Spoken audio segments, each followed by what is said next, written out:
Are you a real estate investor looking to sharpen your skills or a newbie looking to become one? You're in the right place. Welcome to Where Should I Invest? Real Estate Investing in Canada with your host, Sarah Larby.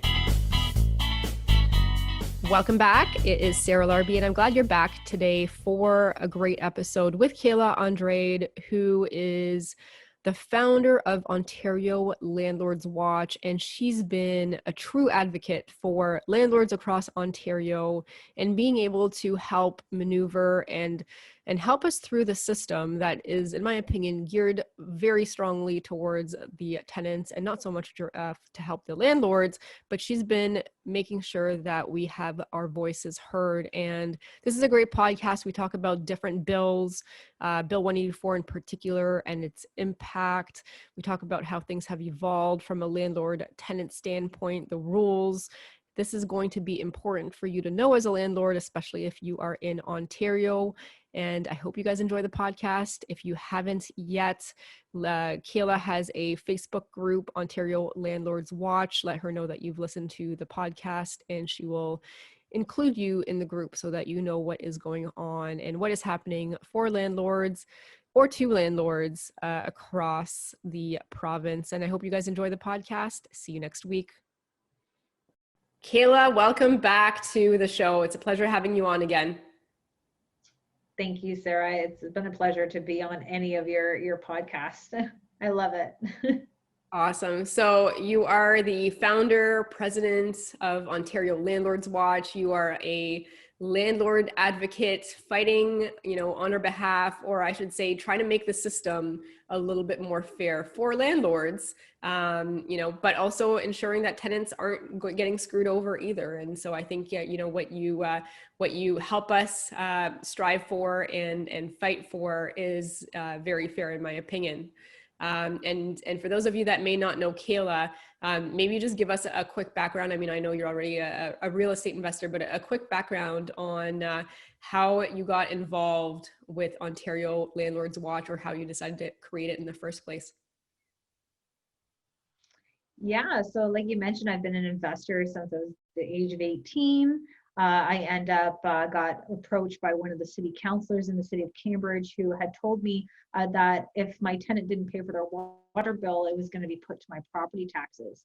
So that's when I started to get a taste of politics and how it really affects the housing industry. I knew that it was not right. It was unjust for the city to make landlords responsible for their tenants' delinquent utility bills. But I knew I needed more people that felt the same way as I did. So I ended up calling landlords from Kijiji, and I kept saying, hi, I'm calling about your semi. I'm not calling to rent it. I just want to let you know that if your tenant doesn't pay your water bill, it's going to be put to your property taxes. Get down to the city, this protest, let's go. And we had a good amount of people that showed up there. And from that little group of people that showed up at the city hall, we end up forming ourselves into a Facebook group, which had then blossomed throughout the last 10 years. I traveled to different landlord associations, different water billing meetups at their city hall, and met so many landlords there, introduced them to Ontario Landlords Watch. And ever since, we've just been talking to as many investors as we possibly can and telling them of what OLW is and how they can get involved, because their comments and their posts, it all matters when it helps them and helps me advocate on their behalf. It's great. Awesome. Now you're in Ontario. So, if you guys are listening to this and you're somewhere else, across Canada, you might have a Kayla that's doing what Kayla is doing in Ontario. Hopefully, in your provinces you do. But what are some of the things? So, I mean, it's great that you were able to form that and to be able to think outside the box. And I don't know, too many. I don't think that there is anybody else that's out there for small landlords in Ontario. Anyways, doing the stuff that you're doing to the extent that you're also focusing on it, because you've been at this, I think, for 10 years. Is it 10 years? 10 years. 10 years.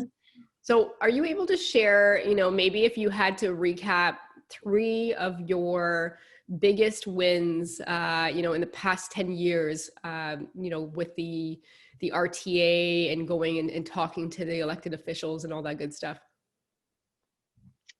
Well, through our 10 years, we've always advocated to have the RTA reviewed. And that had finally happened within our 10 years because we kept pushing for it. We had Bill 184 that came out. Now, it wasn't quite everything that landlords wanted, but it was enough to give us a little bit of edge, as well as advocating to change the way the Landlord and Tenant Board runs their hearings. So we thought that because of COVID, it now went digital. They were actually going to go digital because of COVID, not because of COVID. They were already in that process of doing it. So we can consider that a win. Even for our paperwork, when we have our rent increases, and sometimes landlords, you say, hey, tenant, rent is 1.5% or 2.5%, whatever the case may be. You just assume the tenants would accept that through text message. Well, that wasn't type of the policy that would happen that way. You had to have it on an N1 application, and you needed to make sure it was the 1.5/2.5, whatever the max could be at that time. And then it would be able to work itself into the system. But now with Bill 184, you're now able to take whatever the rent amount, let's say if it was over 2.5, but your tenant paid that amount on time for 12 months straight and didn't dispute it, that could actually be considered the lawful rent. So we have that to consider to be almost a win if you look at it, so that tenants can't go back and try to say, hey, I want all my money back that the landlord had charged me because it was an illegal rent increase or whatnot. So that was a win. And we're at the table. We're at the table, Sarah. This is big for anyone. Like we have, you give me 3, but I probably have 20 different things that we've been able to do. We have more landlord groups on Facebook as well who are advocating for the same thing and helping landlords with their day-to-day operations. But we are finally at the table meeting with the Landlord and Tenant Board. We finally had our 4th consultation. We have another one that's going to be coming. It's great to be able to feel that you're finally being listened to, and they're taking our suggestions. This is really big for the landlord community and everyone in the landlord community or the housing community in general. Absolutely. I mean, and it almost seems like that was, I think, one of the ultimate goals is for you to be able to have, that much of a voice and influence to help us. And it sounds like there's a few people now that are really rooting for you to come on board and get more, feedback from landlords. And in my opinion, why potentially many of us are exiting the game altogether.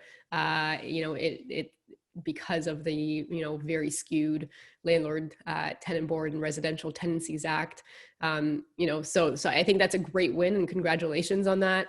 And just to go back to the other one that you also mentioned, where you've got the increase that now if they've been paying it for a certain amount of time, it becomes lawful rent. Well, I mean, here's the thing, right? And I'm going to say this, and we're recording it, but if I think that the rents could be more than 2.5 and I can get away with it and my tenant's going to be okay with it, I don't necessarily go by the 2.5 or the 1.5. I do for the majority of them, but some of them are still under market, and I know the tenants and they know me and we both agree to it. Well, you know what, if it's 3.5 or 4.5 or whatever the percentage is, it's good to know that, they're not going to go back 10 years or 5 years and say, well, you overcharged me by this amount of percentage, but you're actually now locking it in. So that is really good for landlords to know as well.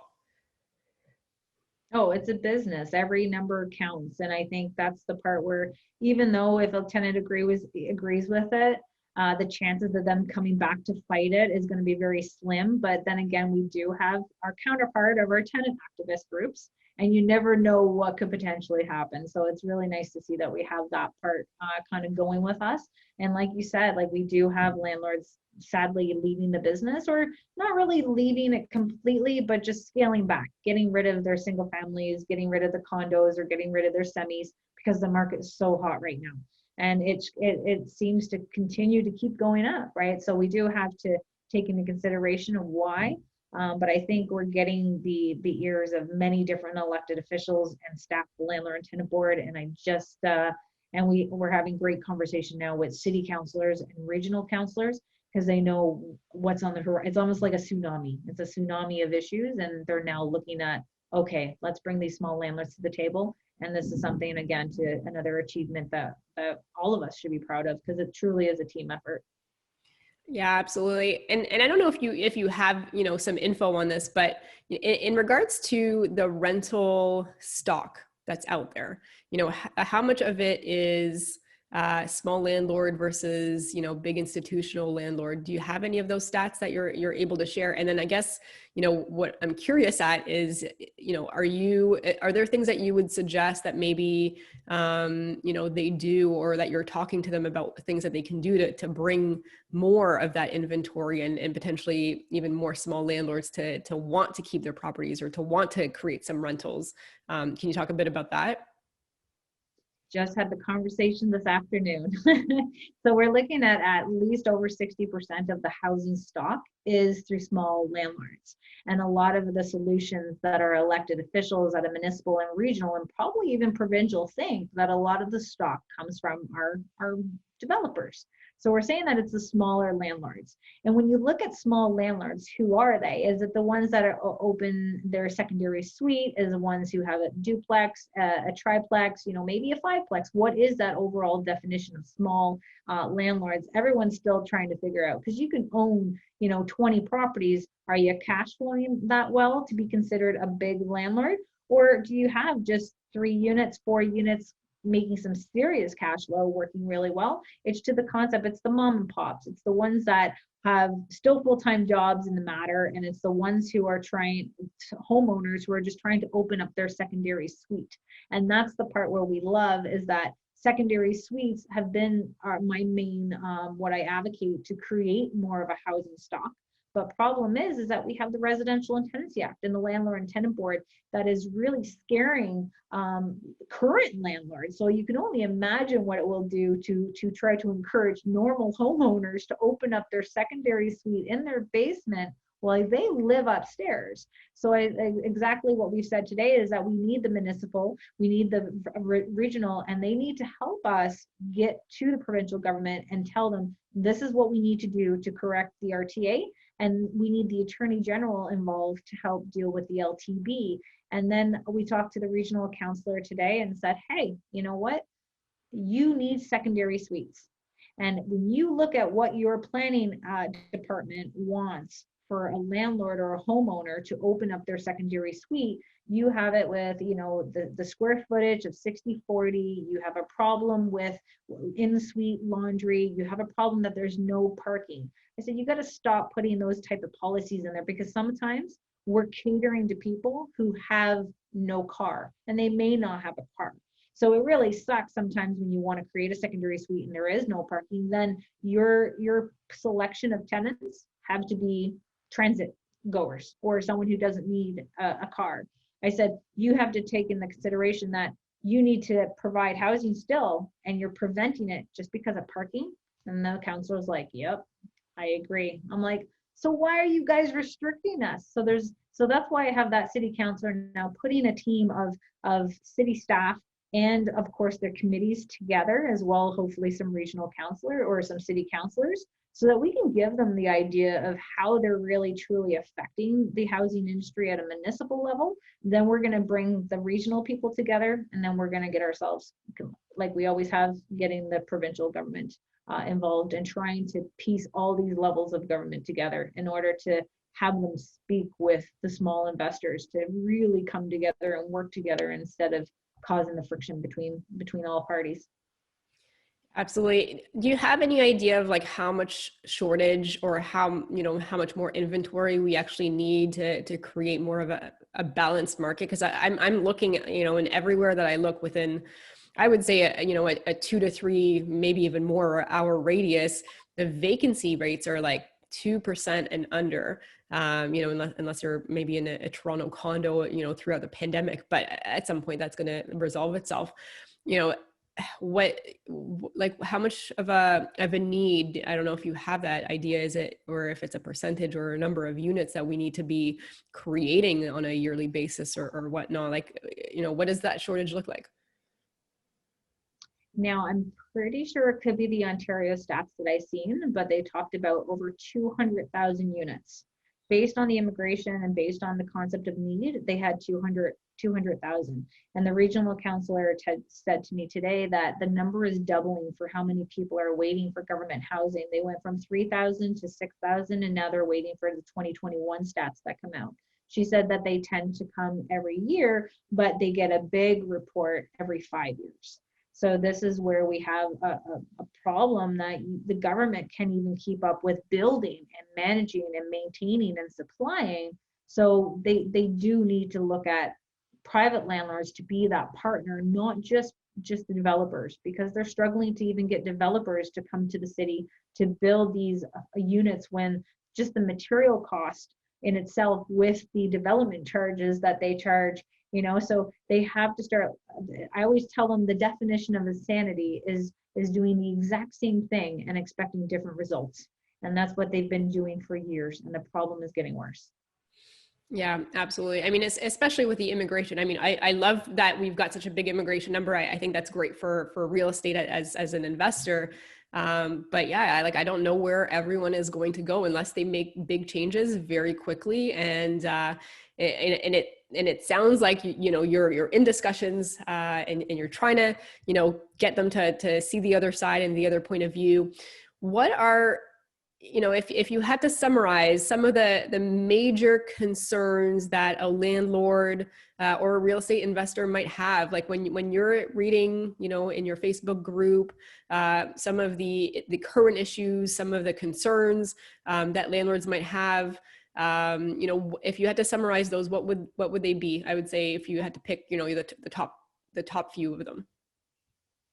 The top issue is non-payment of rent.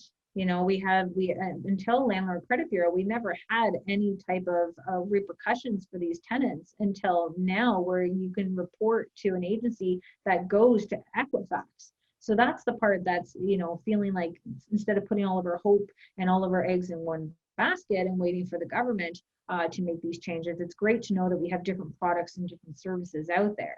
But when the Landlord and Tenant Board is slowly trying to address this backlog, and because tenants are finding ways around to avoid the eviction, even though landlords finally waited months and months and months for their hearing, they still get an adjournment or they have to reschedule a hearing because the tenants are being represented by legal representation, in which they pull Section 83, which is trying to convince the adjudicator to delay or deny the eviction based on their circumstances. So that came in new because of COVID. So we do have the non-payment of rent. And again, we go to the concept of there's many different government agencies out there that can help tenants who have been affected, like truly affected by COVID, and sending them to these agencies to get them help with rent arrears. And they will pay a good chunk of that rent arrears. But it's just about guiding them to that type of funds in order to do it. Now, the way that the eviction ban has been rolling out, we had a first one, we have a second one. People are wondering, is a third one coming? And can they hold on to it? And if they can't, what is their escape? What are they going to get into next? So the number one is just the rent arrears. And I think this is all about landlords communicating with the government, but I don't know if the government wants to let people know about the rent arrears program, because then they're bailing out. They rather say eviction ban, we want an eviction ban, but there's money over here that tenants can pay to keep them in their homes. Like it's a really confusing way. And honestly, all these elected officials, they're playing politics with the housing industry, and that's why nothing's getting done.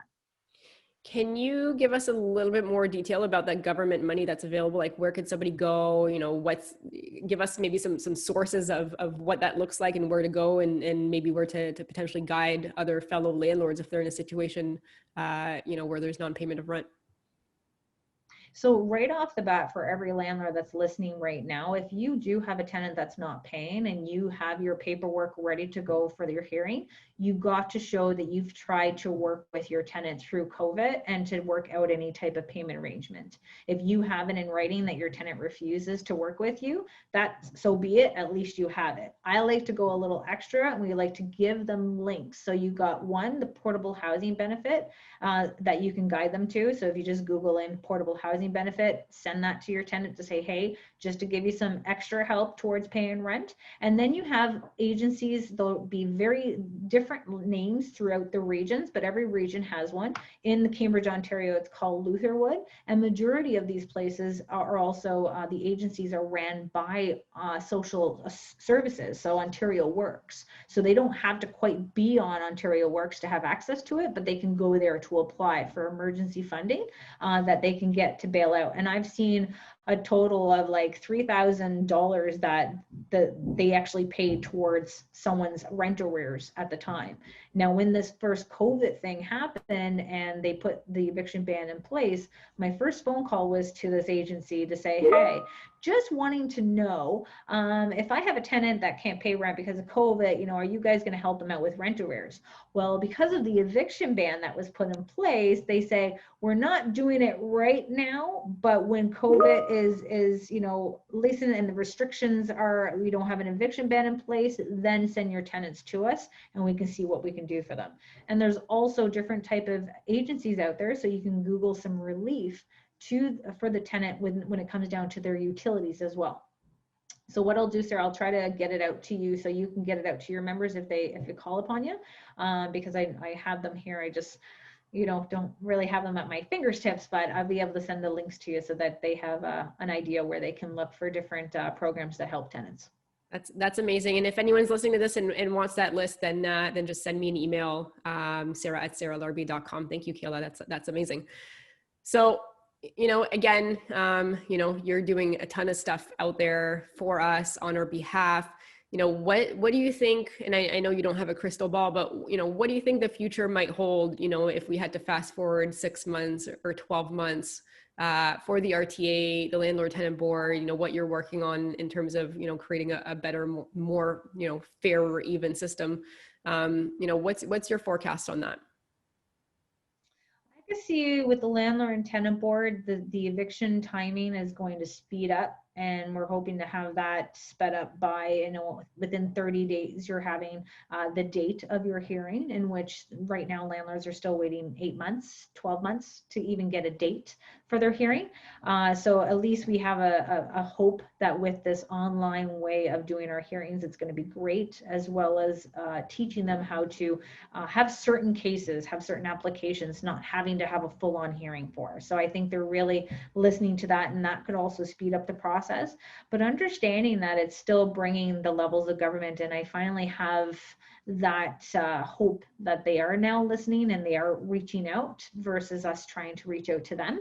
So they see that we need to not only look at how we can work together with our private market, but we want to educate them on what's happening in their current portfolio. So government housing, they find very shocking to see how many people are abusing government housing, and we're there to inform them how they're doing it and why they're doing it.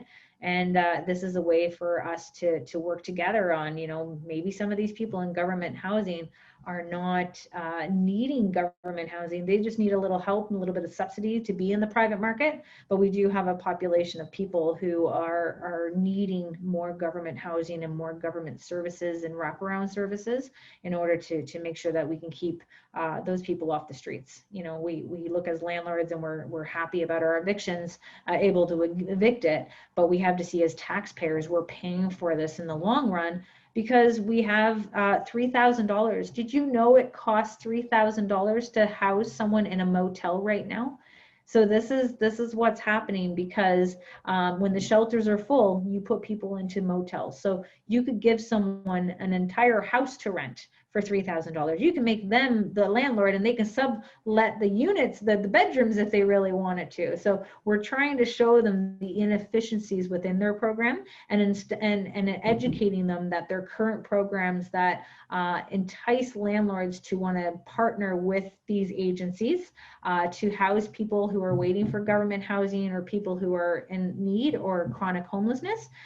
They have to understand that private landlords are not signing up with this program, and nor do we want to, because of the Residential and Tenancy Act and the Landlord and Tenant Board. And if they go and tell 10 people about these programs, I will go and tell 50 not to sign up with it until they help us and fix the RTA and the Landlord and Tenant Board. Yeah, 100%. I mean, you see the letters, and sometimes I see them even being posted from, the city of Hamilton or different cities looking for housing. But you're right. I mean, I I could not do it. I would not do it because you're going to potentially have a problem on your hands that they're not going to step up and take care of. They're just going to give you the problem and hand over the problem. And so it's tough, like you said, unless they fix the RTA and they fix the LTB, because I think right now, in the time of recording, we're looking at about 12-month delays, and then what, right?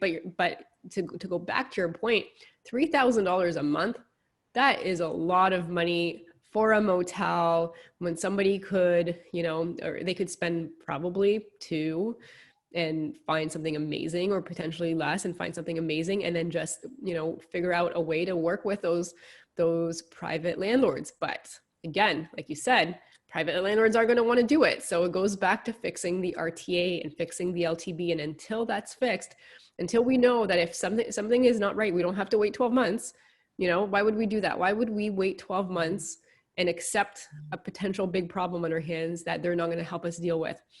I wouldn't do it. I mean, maybe it sounds horrible. I care about people, but I also, it's a business at the end of the day, and I'm not going to be paying somebody to live for free, for 12 months and help the government when they're not going to help you figure out the problem if it becomes a problem. And likely, I would just guess that a lot of them will become problems. I said, if you look at, you're going to guarantee the rent, you're going to guarantee the damage, but not tell me how much damage. And then you're going to provide a mediator in between us and the tenant, just in case, communication breaks down. It sounds all fabulous. But when that one tenant is taking me a year to evict, and the other tenants that are good paying tenants are now leaving my property, because of that one in particular tenant, you're leaving me no other choice but to try to evict that tenant or leave those units empty until I can get that tenant removed, and knowing that I will never sign up on the program again. So we have to work it with, who is the type of people that we're working with? What is the need of these people? Is it a stepping stool of letting them stay in our unit for a month, 2 months at the most, but be able to remove them without having to go to the RTA? And that it could be a stepping stool until they get themselves into government housing. But we have many people in government housing that do not need to be there. They just need a little bit of rent subsidy. They just need a little bit of help to be in the private market. But sadly, all those units are taken up, and they're not going to be used for people who are absolutely in the need for those type of government housing units. And I know that the money there is crazy. It's almost like winning the lottery if you get into government housing. Like, yeah, we just stay there forever, cheap rent. Yeah. And, if we could operate like motels where they're not bound to the RTA, because I'm guessing that the motels that are housing them, they can call the cops and get them removed because they're under a different act. And so, yeah, I mean, if the RTA didn't apply, I'd probably consider it, for some of the rentals. I mean, maybe not the nicer ones, but it would make sense if we could be looked at just like a temporary shelter type of space, and something happens, you can get them removed within, the same amount of time that a motel or a hotel would. I'd sign up for that. But I think there could be a problem too. The longer you keep them in the unit, it's almost like that 28-day mark for a short-term rental. They still could be considered residents of the hotel or the motel as well. Mm-hmm. So they have to be very cautious what they're doing there. But again, it is to that concept, like what can we do short term? What rules can we play if we do try to help out, keep these people off the street for the winter months, but you cannot make us go through a hearing and to have to be stuck with a tenant that just doesn't work. It's almost like if you listen to these hearings for the tenants when they are trying to vouch that they should not have to be evicted, even though they didn't pay rent, they talk about labor laws. And they're trying to work labor laws into the tribunal laws as their right to stay in a unit. And I'm like, no, you have to pay for it. Like everything comes at a price. Just like we go into the grocery store. I'm surprised these tenant activists and the people who did rent strikes are not outside of grocery stores saying it's a pandemic. We need food. Why are you charging more money for it? Because it's more money to truck it all in or whatever. Like no one's fighting it. They're paying the increase on these on these food costs. And that's what I see too. I'm like, my grocery bill is huge now. But hey, we just play it. We just need it, right? But with rent, it's negotiable.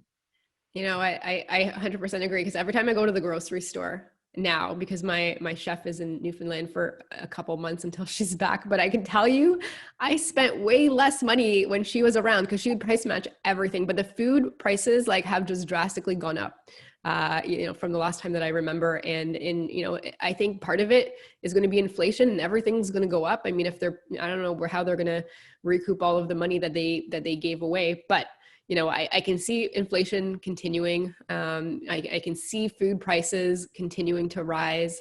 You know, rent is going to continue to rise. Real estate, I mean, who knows? Right now, it's just as at the point that we're recording, is just insanity.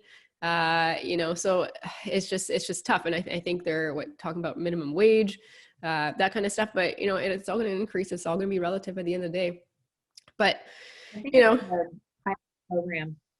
the what? They wanted to do a pilot program. I think they were trying to give people $22,000 a year. So it's almost like a guaranteed income situation to kind of help through all this. I'm like, okay, there's more money being wasted, guys. But it's sad. We're a little nervous. Like if you're a landlord and you got your rental properties now, awesome. Like you got in, you know, but now it seems even harder for landlords for investors to break into the market and get into it for the first time and be able to charge a decent rent that they can get, as well as make some money off of it. And that's why my husband's now, he's like, you know what, I'm going to wait to see how this market's doing right now. He's like, I'm getting into the silver. So now he's part of this group. It's the silver squeeze. And now he's like, so what do you want to buy this week? And do you like this Egyptian coin? And I'm like, how much is that? And he's like, well, I'm like, all right, buy your silver, man. If you're not buying real estate right now, you got to invest into something. I will say though, I mean, I still think, in my opinion, I still love real estate. I still think that even in this crazy market, you just have to be very strategic. You have to think outside the box, and there's going to be, you have to run your numbers, and there's still deals to be had, but there might not be as many as we're used to, right? And then everyone's holding offers, and some people are buying these properties at crazy prices. I don't know if that's going to last forever. I mean, you know, rates are super, super low, but you know, recently we've heard of some increases with some of the banks. So hopefully at some point it stabilizes. I still love real estate. I mean, it still makes the most sense. It's still, you know, in my opinion, how you can retire earlier. It's not get rich quick 1 year, 2 years, but you can do it in a reasonable amount of time. But, you know, again, if you're buying at a higher price, your rent is going to have to be higher in order to cover your costs. And can you command a higher rent? You know, it depends on the market, but you know, it's something that's it just happens, right? We can't have the same rent as we did 10 years ago because the house prices are not what they were 10 years ago either. You know, things change, and investors have to ultimately, to do this, like, we're in it. Yes, we're in it for other things, but we're in it for making money out of this business so that we can live life on our terms, right? I mean, we're not looking to screw over anybody, but we don't want to necessarily be nonprofit either. Like, this is a profitable business, and it's for profit, and it can work really well. And that just goes back to, we just have to really screen our tenants. And then we've got to be very diligent in the types of properties that we buy and how we buy them and the price that we buy them. But, you know, again, you're doing a tremendous job, you know, helping us, you know, get to a fair system, and it doesn't have to just be one-sided. I think there's some compromise on both sides that can be have to make it fair, because there's great landlords, there's horrible landlords, there's horrible tenants, and there's great tenants. And it goes back, I personally believe it goes back to that screening piece. And you know, all of my tenants throughout this whole pandemic have paid on time. I think one was late by like 3-4 days, which they told me ahead of time. But other than that, it was, you know, it was good. They continued to pay, and we just, you know, again, made sure that they didn't need anything and that they were good. But we're hearing, and especially you're getting them, right? Tons of horror stories that you could be a great landlord, and then all of a sudden you've got tenants that can't pay, or you're inheriting tenants because you're purchasing a property, or your tenants lost their jobs, and then they're, you know, all of a sudden the tenants that you thought were great are not. So there's so many variables, right? But yeah, About the tenants in itself really makes it a good go of this business, and your screening mechanism that you use, because some people just look at the credit check in itself and say, okay, their credit is good. It's like, no, you got to look at everything. Look at their social media, look at who they are as a people. Now we look at the where they work. It's like, are you an essential? Like we want to make sure that if we had another lockdown that you're still working. This is how the government really influences how we screen. And I don't think we would be screening as hard as we are if the RTA and the LTB was functionable and capable of handling the disputes. So that's why landlords have no other choice right now. We have to do this because we could be scooped up and taken for bankruptcy all the live long day. That's why sometimes these housing prices, we had a semi listed for 500,000, it went over 301 asking. So it sold for $801,000 in Kitchener. And we're like, are you crazy? And I said to the counselor, I was like, that unit someone's moving into. And I don't think that house is ever going to hit the rental market ever again. And that's what I said. If we have the region really trying to pump out more government housing units, but I'm like, hey, wait. We have a hot market right now. Landlords are selling out. They're taking out these single families because the money's really to be made there. And if it does go down eventually, now they have that good chunk of money to invest back into the market, or they're investing out of one area and getting into an area that hasn't even been touched yet. So getting yourself a little diamond in the rough. I remember when Hamilton used to be crap. Now look, it's like, holy, look at the prices of housing there. So there is many places in Ontario that still have not yet been tapped into. And that's where I think our landlords are doing, cashing out of one hot area and putting it into another. Yeah, I mean, we gotta go where the value is. But I also think that, the one really good thing that came out of this past year is that they're also now allowing additional dwelling units. So like if you've got a backyard that's big enough that you want to have, a separate unit or a coach house on top of the garage or something along those lines. I mean, it just allows us to go back to what we currently have and say, okay, is there an opportunity for that in this property or not? And, and take what we have and create more value from it. So I think there's a good opportunity there. And that's, a lot of the municipalities in Ontario are now starting to write it in, into making sure that it's allowable, because that's what happens. Right? There's a shortage. So they're thinking, okay, what can we do? And that additional dwelling unit, ADUs, I think, in my opinion, they're going to be something that a lot of us are going to start taking advantage of. I think it'll still take a little bit of time to get there, just in terms of learning the refis and all of that stuff. But fast forward a year or 2 years, I think it's going to be a great strategy. Oh yeah, that's where I said you can't just stop a unit from being built because there's no parking spot. You need to start allowing these investors to let them do their job. They are the experts on this. Let them run this business. The government is not cut out for the rental business. You can tell the way that they run government housing and how they can't make that a scalable, profitable business in itself. But it is what it is. So the only thing is that they need to count on people who have that smarts of the industry. And that's why they finally now come out to me and say, okay, you've been talking to landlords for 10 years. What's the word? What's going on? I was like, oh, now you want it, huh? Okay, well, you screwed up. We'll just want to put that out there for you. And this is how you fix it. So all we have to do is still continue to show them that we're a united voice. We're a united voice of investors, and that we may be small landlords, but together we could become a very powerful influence to the rental housing market. And everyone should know that real estate is still a very good and safe real estate investment. If you look at it, is just making sure that you do the tenant screening and that you're managing that property very, very well. Get your education. If you don't know how to do it yourself, get a property manager for a year. Let them kind of help you show the ropes of what to do. But as long as you pick the right tenant and you're being able to manage it the way that you would run a store or a business, you're set for success. Yeah, absolutely. Are there any call to actions that you would like somebody listening to this to do, whether it's join your Facebook group or something specific to help you, continue with what you're doing and the success that you're having?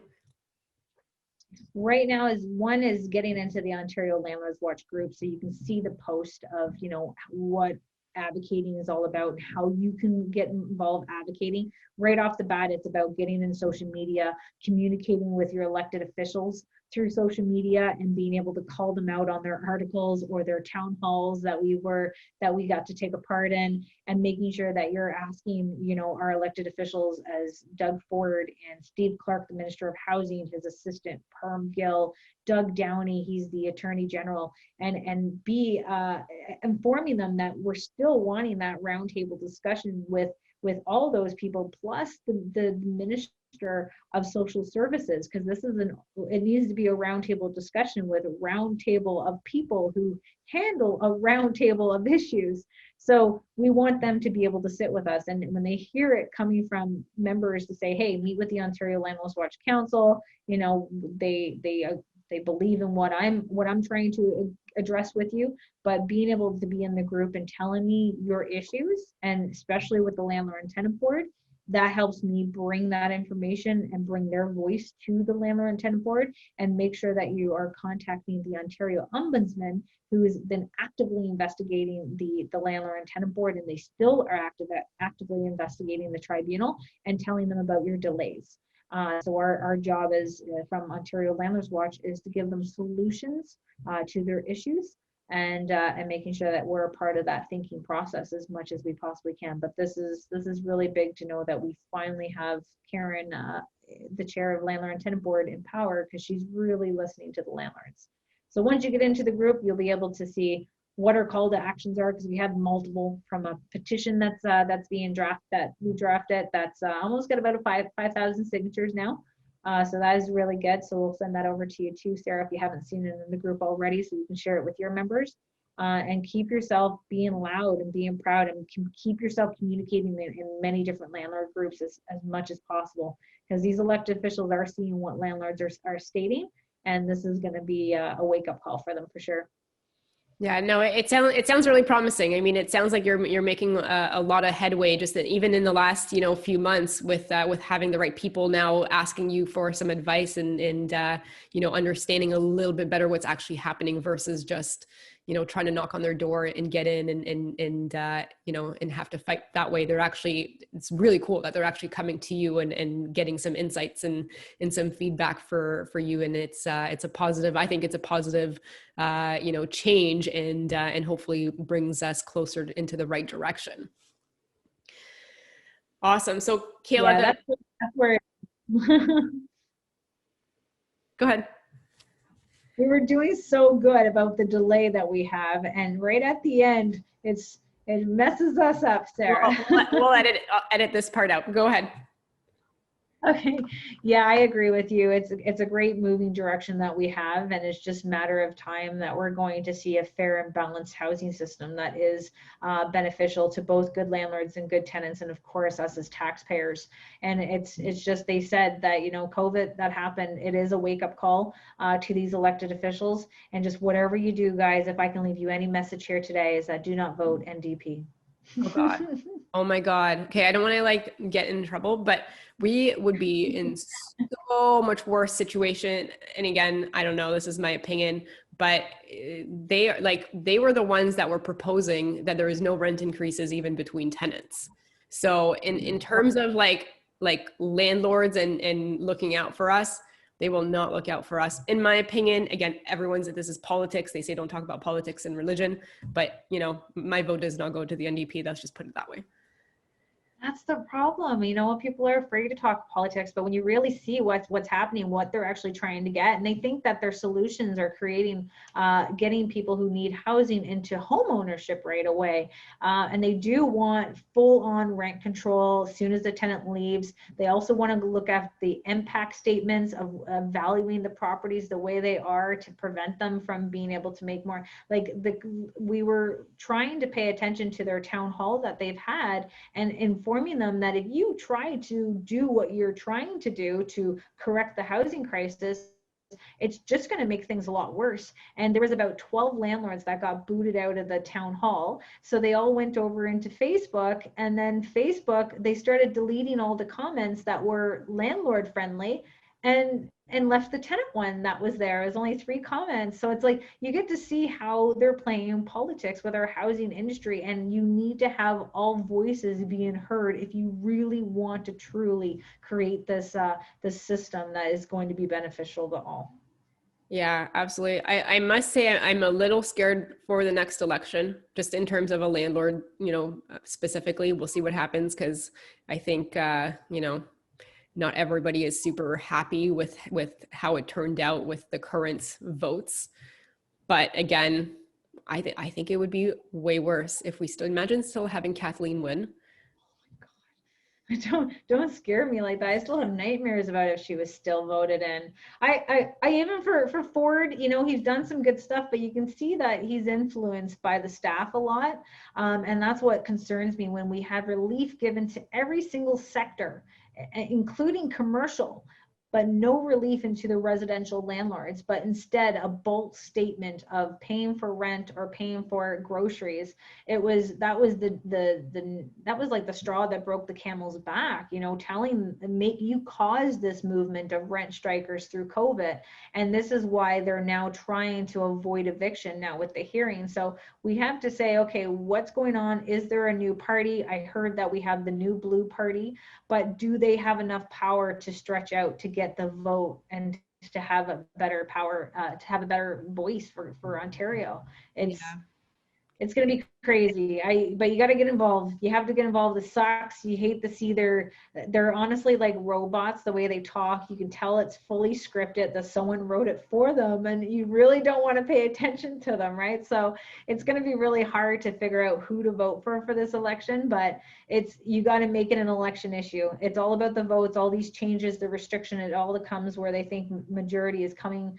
These votes are coming from tenants. We have to shake it up a bit, tell everyone that which party to go to, and we have to lock heads on which ones we should be supporting in order to get a fair, balanced system that is going to create a better for all versus just a section of residents that is not going to make the situation go away. It's actually just going to make it worse.